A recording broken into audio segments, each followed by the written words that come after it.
नमस्कार, सुप्रभात छत्तीसगढ़। मैं हूं रीनू यादव। कांग्रेस अध्यक्ष राहुल गांधी आज बस्तर दौरे पर आ रहे हैं। किसानों को उनकी जमीन वापस कर राहुल गांधी प्रदेश में लोकसभा चुनाव का शंखनाद करेंगे।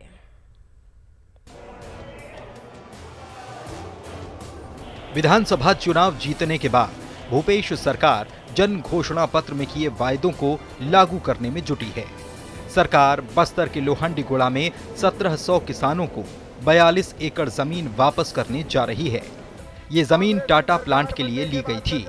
कांग्रेस अध्यक्ष राहुल गांधी किसानों को जमीन का पट्टा देंगे। माननीय राहुल गांधी जी कल यहाँ आ रहे हैं और एक बड़ा कार्यक्रम जिसमें बस्तर में जो आदिवासियों की जमीन ली गई थी उद्योग के लिए, यहाँ उद्योग तो लगा नहीं और उस जमीन को वापस करने आ रहे हैं। दूसरा, वनाधिकार पट्टा जो यूपीए सरकार ने देने का फैसला किया था लेकिन बहुत सारे साथियों को नहीं मिल पाया था, उसे भी वितरित करेंगे। कांग्रेस अध्यक्ष राहुल गांधी बस्तर में न सिर्फ किसानों को उनकी जमीन का पट्टा देंगे बल्कि कोंडागांव में लगने वाले मक्का प्रोसेसिंग प्लांट का भी शिलान्यास करेंगे, जिससे इलाके में विकास की गति तेज होगी। बस्तर में बड़ा उद्योग लगेगा। मक्का बस्तर में खूब पैदा होता है। उसका प्लांट बस्तर संभाग में कोंडागांव जिला में पहला बार होगा। हजारों किसान लोगों को लाभ मिलेगा। लगभग 200 करोड़ का उद्योग छत्तीसगढ़ में और बस्तर में पहला बार लग रहा है। उसका भी हमारे नेता ने शिलान्यास करेगा। कांग्रेस अध्यक्ष राहुल गांधी बस्तर में करीब 2 घंटे तक रहेंगे। राहुल के बस्तर दौरे की सभी तैयारियां पूरी हो चुकी हैं। राहुल गांधी के कार्यक्रम में शामिल होने के लिए पीएल पूनिया रायपुर से जगदलपुर पहुंच चुके हैं। बस्तर के लोगों को उन्होंने आश्वासन दिया था चुनाव प्रचार के दौरान कि मैं आऊंगा। राहुल गांधी बस्तर में किसानों को न सिर्फ सौगात देंगे बल्कि बस्तर से कांग्रेस के लोकसभा चुनाव का आगाज भी करेंगे। न्यूज़ 18 के लिए जगदलपुर से विनोद कुशवाहा के साथ रायपुर से राघवेंद्र साहू की रिपोर्ट। बस्तर के मक्का किसानों का भाग्य बदलने वाला है और आज मक्का प्रोसेसिंग यूनिट की आधारशिला राहुल गांधी रखने वाले हैं।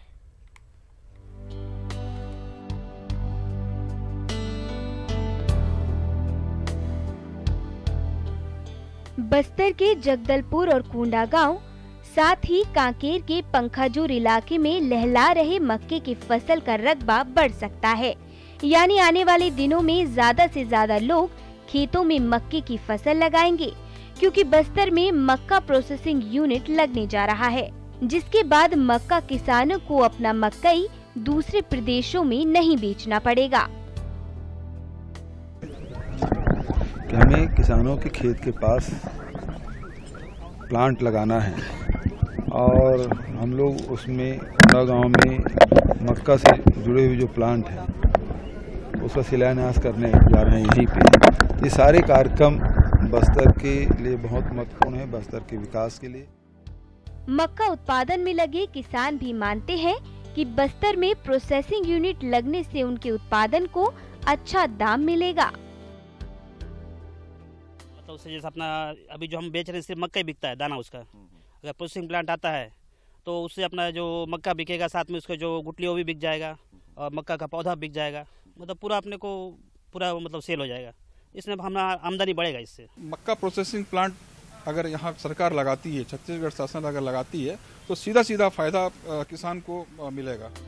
जानकार बताते हैं कि छत्तीसगढ़ का बस्तर मक्का उत्पादन का बड़ा केंद्र रहा है। यहाँ से बाहर के लोग मक्का ले जाकर प्रोसेसिंग कर काफी मुनाफा कमा रहे हैं।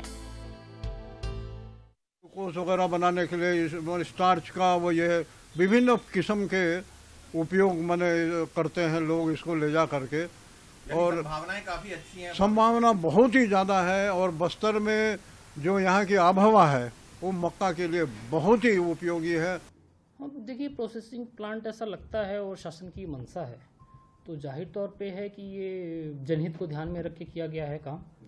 और प्लांट लगता है, प्रोसेसिंग यूनिट लगती है, तो उसमें क्या है, वहाँ के लोकल लोगों को रोजगार मिलेगा।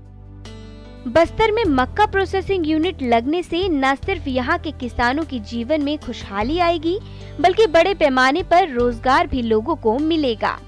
अब लोगों को इंतजार है जब कांग्रेस अध्यक्ष राहुल गांधी यहाँ मक्का प्रोसेसिंग यूनिट की आधारशिला रखेंगे।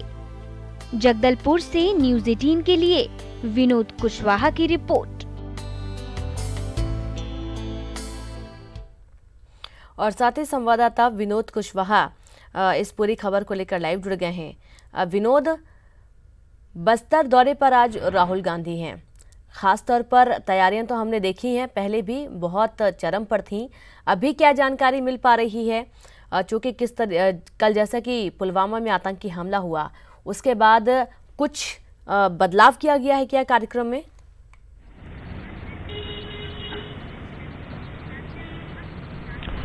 बिल्कुल रीडू, कल जिस तरह की परिस्थितियां थी, 2 दिनों से पूरा देश स्तब्ध था पुलवामा की घटना को लेकर, तो और ऐसे में कयास कल देर शाम तक यही थे कि शायद राहुल गांधी का जो बस्तर प्रवास है वो स्थगित हो सकता है, लेकिन चूंकि तैयारियां काफी बड़े पैमाने पर हो चुकी थी और इससे पहले भी 1 हफ्ते पहले भी राहुल गांधी का बस्तर प्रवास था और वो किन्हीं कारणों से स्थगित हो गया था, तो देर शाम तक सूबे के मुखिया सीएम भूपेश बघेल वहां पर पहुंचे थे तैयारियों का जायजा लेने पर, और 7 बजे के आसपास ये तय हुआ कि राहुल गांधी अपने निर्धारित समय पर यहाँ पर बस्तर पहुंचेंगे।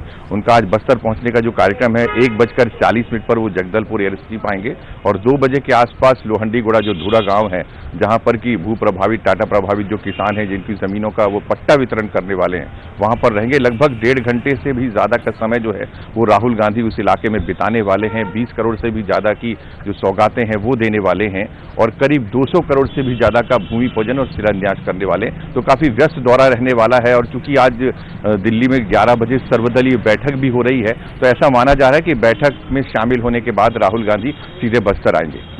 जी बिल्कुल, और साथ ही बस्तर में मक्का प्रोसेसिंग यूनिट की आधारशिला भी रखी जा रही है, यानी कि एक बड़ा काम शुरू होने जा रहा है बस्तर से, और यहाँ से अब रोजगार भी बढ़ेगा, और जहाँ से रोजगार बढ़ता है वहाँ से विकास भी होता है, यानी कि बस्तर को एक नई दिशा मिलने वाली है। विनोद,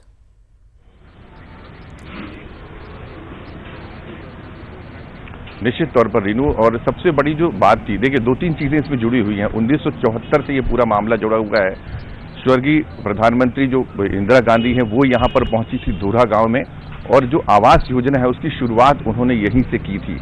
तो ये कह सकते हैं कि काफी समय बाद, करीब 47 साल के बाद, उनके जो नाती हैं राहुल गांधी वो यहाँ पर पहुंच रहे हैं उसी जमीन पर जो 10 साल पहले जो है वो भूमि अधिग्रहित की गई थी टाटा प्रभावितों को देने के लिए, लेकिन ये प्लांट लगा नहीं। और जो किसान हैं जो अपनी जमीन वापस मांगने के लिए लगातार लड़ाई लड़ रहे थे, और कांग्रेस ने भी इसने अपने घोषणा पत्र में शामिल किया था, तो एक तो चुनावी मुद्दा तो है ही, खासतौर पर 1707 किसान जिनकी जमीनें अधिग्रहण की गई थी वो जमीनें आज उनको वापस मिलने वाली हैं।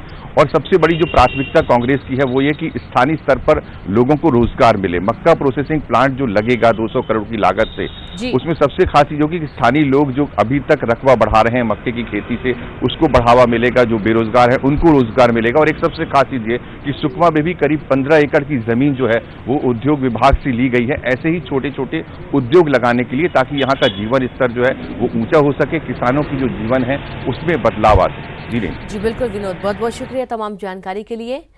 कांग्रेस सरकार के ताबड़तोड़ एसआईटी गठन पर हाईकोर्ट ने सवाल उठाए हैं। नेता प्रतिपक्ष की याचिका पर सुनवाई करते हुए कोर्ट ने राज्य सरकार को कड़ी फटकार लगाई है और इस मामले पर 1 मार्च को जवाब देने को कहा है।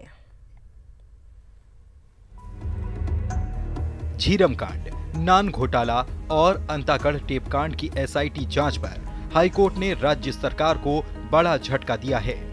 कोर्ट ने राज्य सरकार से पूछा कि कौन से कानून के तहत एसआईटी का गठन किया गया है और ये एसआईटी कहां से है। इसमें अब सरकार को जवाब देना है। बार बार कोर्ट ने पूछा कि ये कानून कहां से है जिससे आप एसआईटी को बार बार स्थापित करते हैं, कौन से कानून के मुताबिक ये है, तो वो लोग जवाब नहीं दे सके। हाईकोर्ट ने एसआईटी के मामले पर दायर नेता प्रतिपक्ष धर्मलाल कौशिक की याचिका पर सुनवाई करते हुए राज्य सरकार को जमकर फटकार लगाई और कहा कि 1 मार्च तक वो अपना जवाब पेश करे। और इस बीच इस मामले में नहीं तो किसी को पकड़ा जाएगा और न ही किसी को छोड़ा जाएगा। SIT का गठन करने के उपरांत जो प्रकरण जिसमें चार्जशीट पेश हो चुका है, जिसमें जो है ट्रायल चल रहा है, गवाही भी हो रही है, उसको अचानक से स्थिति में चेंज करने के लिए क्या आवश्यकता थी? ये सवाल चीफ जस्टिस साहब के न्यायालय ने शासन से एडवोकेट जनरल साहब से सवाल पूछा कि आप इसका जवाब दीजिए कि किस प्रावधान के अंतर्गत आपने SIT का गठन किया है। हमारा SIT से ऐसा कोई कार्रवाई न करें तब तक ये अगली तिथि तक, जिससे किसी भी व्यक्ति को परेशानी हो और किसी भी व्यक्ति विशेष को इससे कष्ट हो। दरअसल 15 साल के बाद राज्य में कांग्रेस की सरकार बनने के बाद मुख्यमंत्री ने कई मामलों की जांच को लेकर ताबड़तोड़ SIT का गठन कर दिया, जबकि इन मामलों की जांच पहले से चल रही है। बीजेपी ने SIT गठन को लेकर राज्य सरकार पर बदलापुर की राजनीति करने के आरोप भी लगाए हैं। अब देखना है कि 1 मार्च को राज्य सरकार क्या जवाब कोर्ट में पेश करती है। पंकज गुप्ते, न्यूज़ 18, बिलासपुर, छत्तीसगढ़। बहुचर्चित नान घोटाला मामले में अब IAS कौशलेंद्र सिंह से EOW पूछताछ करेगी। नान घोटाला मामले में अब तक IAS अधिकारियों का नाम सामने आया था, लेकिन अब इस मामले में IAS अधिकारी कौशलेंद्र सिंह भी घिरते जा रहे हैं। SIT ने कौशलेंद्र सिंह को पूछताछ के लिए दफ्तर तलब किया है। इसके साथ ही कुछ अन्य लोग भी हैं जिनसे SIT की टीम पूछताछ करने जा रही है। आज कौशलेंद्र सिंह से पूछताछ होगी। कौशलेंद्र सिंह लंबे समय तक नागरिक आपूर्ति निगम यानी कि नान के MD रह चुके हैं।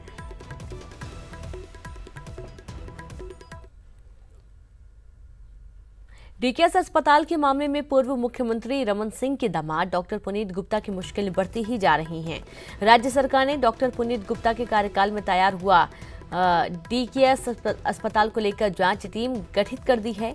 स्वास्थ्य विभाग के विशेष सचिव AP त्रिपाठी के नेतृत्व में बनी 3 सदस्यीय टीम 9 अलग अलग बिंदुओं पर जांच करेगी।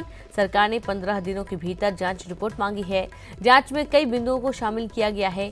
मसलन क्या DKS अस्पताल के निर्माण में भ्रष्टाचार हुआ है या नहीं, प्रस्तावित राशि से ज्यादा खर्च किया गया है या नहीं, कितनी राशि अलग अलग चीजों पर खर्च की गई है, उपकरण खरीदी का टेंडर किन किन कंपनी को जारी किया गया है, क्या टेंडर की अनुमति ली गई, हॉस्पिटल परिसर में जो दुकानें खोली गई हैं क्या उसका अनुमोदन किया गया है, और साथ ही अस्पताल में डॉक्टर और नर्सिंग स्टाफ कितने हैं और उनकी पोस्टिंग किस आधार पर की गई है, तृतीय और चतुर्थ श्रेणी के कर्मचारियों की संविदा नियुक्ति का क्या अनुमोदन लिया गया।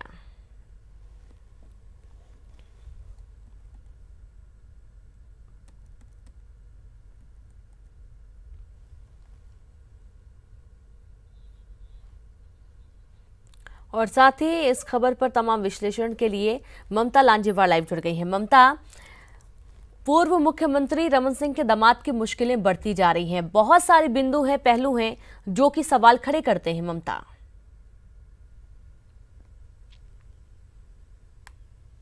बिल्कुल, देखिए लगातार DKS हॉस्पिटल को लेकर सवाल उठते रहे हैं और अब और भी ज्यादा जब सरकार बदली है तो सरकार के जो अभी जो अधीक्षक हैं उन्होंने ये रिपोर्ट दी है कि बहुत सारी जो दस्तावेज हैं वो गायब है और साथ ही भर्तियों को लेकर उन्हें ऐसी आशंका है कि गड़बड़ी की गई है और इसको लेकर उन्होंने भी कंप्लेन की है। तो अब जो कमेटी गठित कर दी गई है और लगातार जो कर्मचारी हैं उनका कहना है कि पिछले 3 महीने से उन्हें वेतन नहीं मिला है।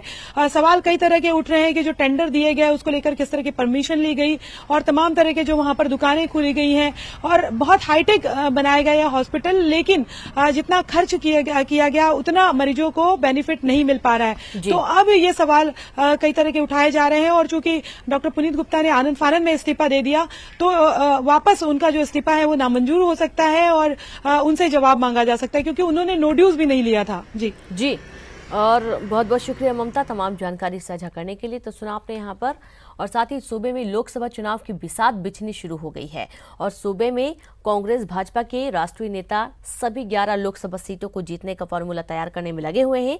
फॉर्मूला भी आपको बताएंगे, लेकिन उसके पहले एक छोटा सा ब्रेक।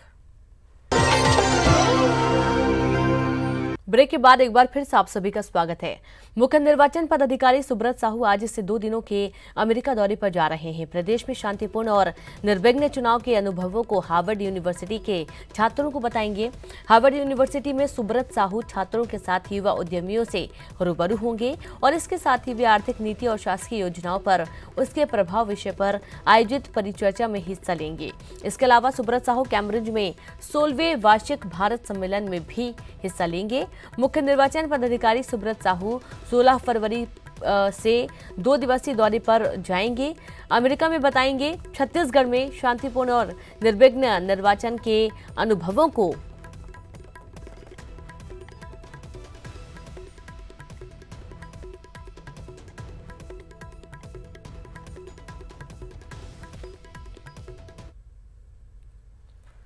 सूबे में लोकसभा चुनाव की बिसात बिछनी शुरू हो गई है और सूबे में कांग्रेस और भाजपा के राष्ट्रीय नेता सभी 11 लोकसभा सीटों को जीतने का फॉर्मूला तैयार करने में जुट गई है। सूबे में इस बार लोकसभा चुनाव को लेकर कांग्रेस पूरा दमखम लगा रही है। कांग्रेस के वरिष्ठ नेताओं का दावा है कि इस बार कांग्रेस सूबे की सभी 11 सीटों पर फतह हासिल करेगी। भारतीय जनता पार्टी का रुख दिखाई दे रहा है, बेहद हताश है, बेहद निराश है। कार्यकर्ताओं में भी मैं समझता हूँ कोई साहस बचा नहीं है। 65 प्लस का नारा देके गए थे, दुर्भाग्य से वो नारा ठीक विपरीत हुआ। 65 प्लस में हम रहे, अमित शाह कहीं के नहीं रहे। हम 11 जीतेंगे, हम सभी 11 सीट जीतेंगे। विधानसभा चुनाव में मिली ऐतिहासिक जीत के बाद लोकसभा चुनाव में भी जीत का तड़का लगाने के लिए कांग्रेस दमखम दिखा रही है। पार्टी अध्यक्ष राहुल गांधी आज दूसरी बार छत्तीसगढ़ के दौरे पर आ रहे हैं।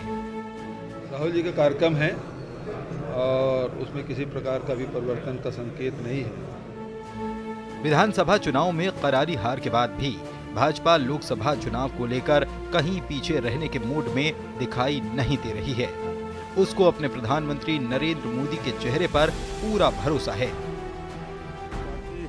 जनता पार्टी का स्पष्ट मत है कि छत्तीसगढ़ में जो पुराना हमारा पिछले 3 लोकसभा का रिकॉर्ड रहा है, इस बार भी हम विधानसभा में पीछे जरूर रहे, मगर लोकसभा में माननीय मोदी जी के नाम और मोदी जी के काम और जिस प्रकार उन्होंने अपने इस कार्यकाल में देश की जनता के लिए बेहतर काम किया है, उम्मीद करते हैं कि वैसा ही रिजल्ट हम इस बार भी देंगे। इस बार लोकसभा चुनाव का ऊंट किस करवट बैठेगा, ये तो आने वाला वक्त ही तय करेगा। फिलहाल दोनों ही दल अपने अपने दावे और अपनी अपनी ताकत दिखाने में जुटे हुए हैं। सुरेंद्र सिंह, न्यूज़ 18, रायपुर, छत्तीसगढ़।